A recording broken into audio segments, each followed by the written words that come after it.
কাকে দিয়ে খুন করিয়েছিলেন, কার কার নাম বেরিয়েছিল। আজ গভর্নমেন্ট চেঞ্জ হলেও মনে রাখবেন, আমি তো সবটাই জানি। মনে আছে শহীদ শরীফ ওসমান হাদির কথা, যাকে বক্স কালভার্ট রোডে নির্মমভাবে গুলিবিদ্ধ করে হত্যা করা হয়েছিল।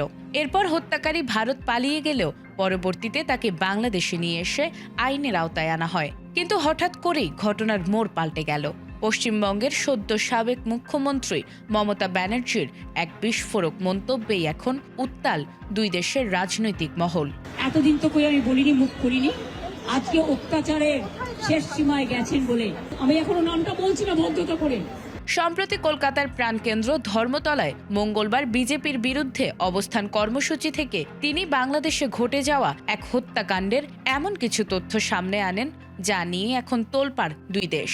পশ্চিমবঙ্গে বিধানসভা নির্বাচনে বড় ধাক্কা খাওয়ার পর এটি ছিল তার প্রথম কোনো বড় রাজনৈতিক কর্মসূচি। আর প্রথম দিনেই কেন্দ্রের বিজেপি সরকারকে এক প্রকার কোণঠাসা করতে তিনি টেনে এনেছেন প্রতিবেশী দেশ বাংলাদেশের এক অতি আলোচিত ও রহস্যময় খুনের ঘটনা।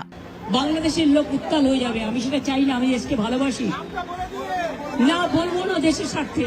তবে তার এই মন্তব্যে তিনি কারো নাম উল্লেখ না করলেও ঘটনাটি ডিসেম্বর 2025-এ ঘটে যাওয়া হাদি হত্যাকাণ্ডের সাথে পুরোপুরি মিলে যায়। এ সময় তিনি বলেন, বাংলাদেশ কাঁপানো একটি বড় হত্যাকাণ্ডের খুনিরা যখন মেঘালয় সীমান্ত পার হয়ে পশ্চিমবঙ্গে আশ্রয় নিয়েছিল, তখন রাজ্য পুলিশের বিশেষ শাখা এসটিএফ অত্যন্ত সাহসিকতার সাথে তাদের গ্রেফতার করে। এটিকে তাদের ক্রেডিট বলেও জানিয়েছেন তিনি। কিন্তু আসল চমক তৈরি হয় এর ঠিক পরেই। আজকে আমার দুঃখ একটাই, যাদের জন্য সারা জীবন করেছি তারা আজকে গদ্দারের সাথে লাইন করছে। মমতার দাবি, খুনিরা ধরা পড়ার পরপরই তার ফোনে একটি সরাসরি কল আসে। লাইনের ওপাশে ছিলেন খোদ ভারতের কেন্দ্রীয় স্বরাষ্ট্রমন্ত্রী অমিত শাহ। স্বরাষ্ট্রমন্ত্রী নাকি মমতাকে অনুরোধের সুরে বলেন বিষয়টি যেন কোনোভাবেই জানাজানি না হয়, কারণ এটি দেশের অভ্যন্তরীণ সুরক্ষার ব্যাপার। তবে মমতা স্পষ্ট জানিয়ে দেন, দিল্লির ক্ষমতা বদল হলেও অতীতের সমস্ত গোপন নথির হদিশ তার কাছে রয়েছে। কাকে দিয়ে খুন করিয়েছিলেন, কার কার নাম বেরিয়েছিল, কোনো কিছুই তার অজানা নয়। না বলবো না দেশের স্বার্থে।